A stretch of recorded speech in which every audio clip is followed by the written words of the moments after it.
tahun 90 itu mau dibedol desa Sumber Kelampok ini. Kami hampir digusur. Kami mengadu ke Jakarta pada waktu itu. Saya berjuang untuk mendapatkan status hak tanah yang kami tempati maupun yang sebagai lahan pertanian. Itu dari 1990 kami sudah mulai berjuang. Dan pahit manisnya, lebih banyak pahitnya berjuang. Kami sudah bertahun-tahun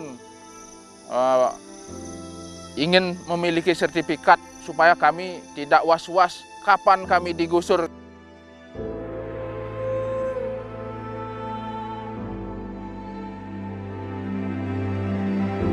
Kalau bicara soal hidup dan penghidupan manusia, tanah adalah muaranya.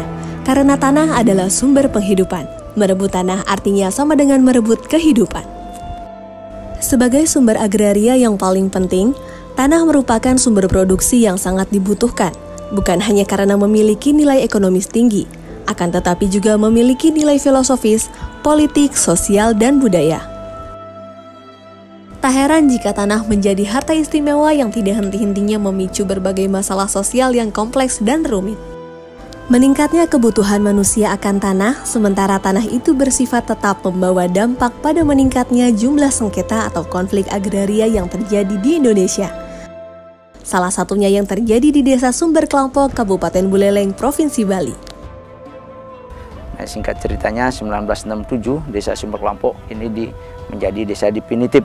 Dan pada saat itu pemilihan perbekal yang pertama itu namanya Bapak Almarhum Wiro Suntono yang terpilih.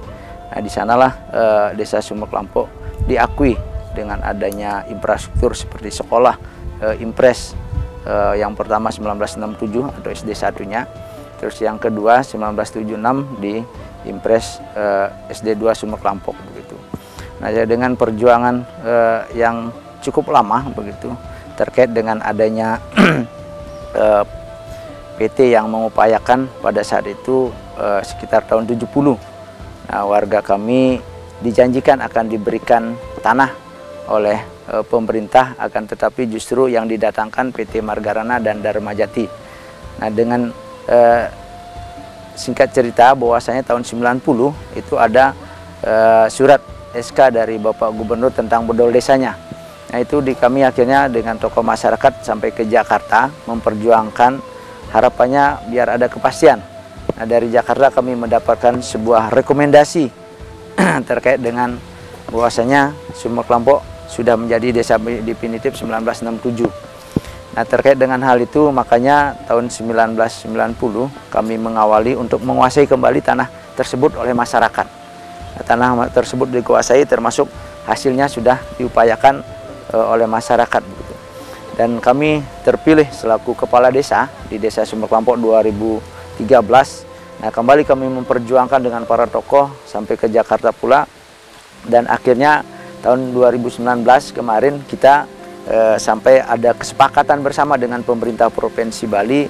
Akhirnya sekarang sudah menerima sertifikat hak milik tepatnya tahun 2021. Dan tahun ini pemerintah juga sudah melakukan kegiatan tentang program akses reforma agrarianya tentang pemberdayaan di desa kami. Nah, ini sudah berjalan cukup baik. Setelah 61 tahun hidup dalam ketidakpastian, akhirnya masyarakat Desa Sumber Kelampok menerima sertifikat tanah hasil redistribusi dari program reforma agraria. Konflik agraria yang terjadi di Desa Sumber Kelampok pun akhirnya tuntas. Pemerintah telah menyerahkan 1.613 sertifikat hasil redistribusi tanah kepada masyarakat Desa Sumber Kelampok. Peran reforma agraria yang saat ini sedang gencar dilakukan oleh pemerintah nyatanya bukan hanya sekedar bagi-bagi tanah saja, tapi lebih dari itu. Di dalamnya ada pemberian kepastian hukum hak atas tanah yang dimiliki oleh masyarakat serta program pemberdayaan masyarakat, seperti pemberian akses permodalan, pasar, dan keterampilan yang melibatkan lintas sektor. Hal inilah yang menjadikan penguasaan dan penggunaan tanah yang dimiliki masyarakat menjadi produktif dan berkeadilan untuk peningkatan kesejahteraan.